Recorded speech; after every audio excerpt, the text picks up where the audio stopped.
8 की यूनिट में third chapter है मानव में भ्रूणीय परिवर्धन। 8 की यूनिट में जो फर्स्ट चैप्टर था उसमें हमने ये पढ़ा था कि युग्मक जनन कैसे होता है, मतलब शुक्र जनन से शुक्राणु कैसे बनते हैं और अंड जनन से अंडाणु कैसे बनते हैं, ठीक है।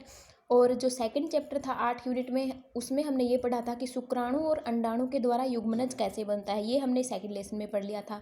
अब थर्ड लेसन में क्या है कि जो युग्मनज बना है उस युग्मनज से भ्रूण और भ्रूण से फिर शिशु कैसे बनता है, ये सारी जो प्रक्रिया है वो हम इसमें थर्ड चैप्टर में पढ़ेंगे मानव में भ्रूणीय परिवर्धन में, ठीक है।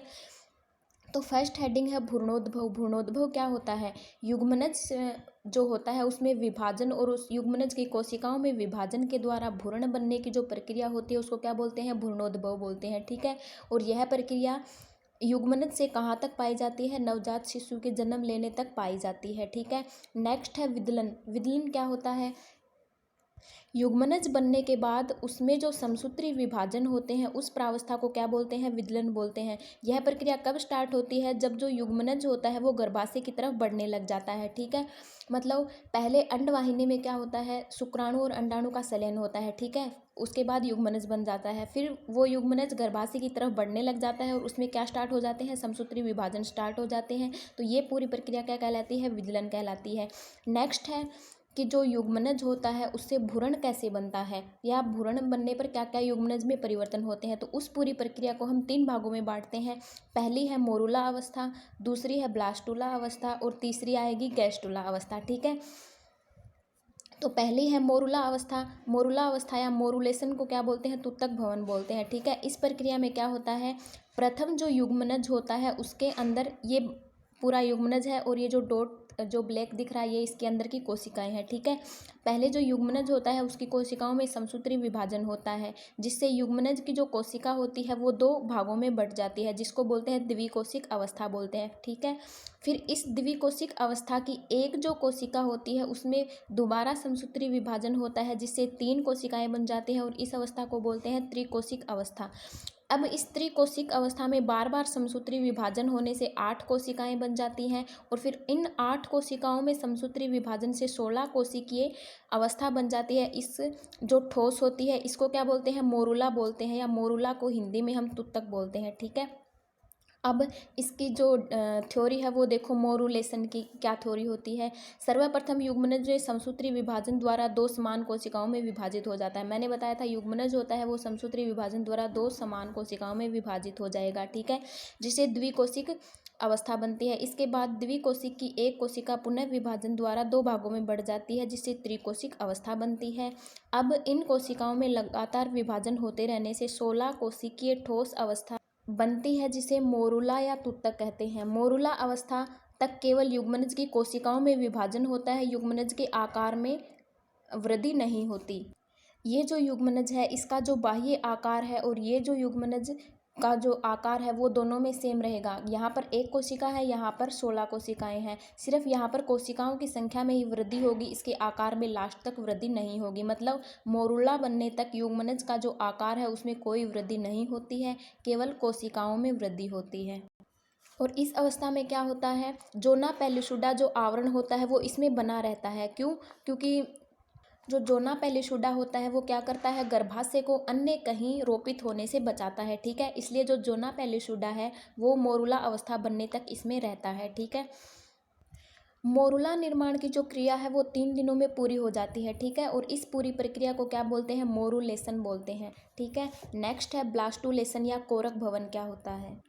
ब्लास्टुलेशन में क्या होता है कि जो 16 कोशिकाओं युक्त जो मोरुला बना था उसकी बाहर की 8 कोशिकाएं तो क्या किसका निर्माण कर लेती हैं, बाहरी स्तर का निर्माण कर लेती हैं। आंतरिक 8 जो कोशिकाएं होती हैं वो आंतरिक स्तर का निर्माण कर लेती हैं और इन दोनों स्तरों के मध्य जो एक गुहा या जो स्थान पाया जाता है उसको ब्लास्टिल गुहा कहते हैं, ठीक है, या जिसको कोरक गुहा या ब्लास्टोसिल कहते हैं, ठीक है। अब इसकी ब्लास्टुलेशन या कोरक भवन की थ्योरी देखो, मोरुला से ब्लास्टुला बनने की प्रक्रिया को क्या बोलते हैं, कोरक भवन बोलते हैं या ब्लास्टुलेशन बोलते हैं। मतलब मोरुला से क्या बन जाता है, ब्लास्टुला बन जाता है।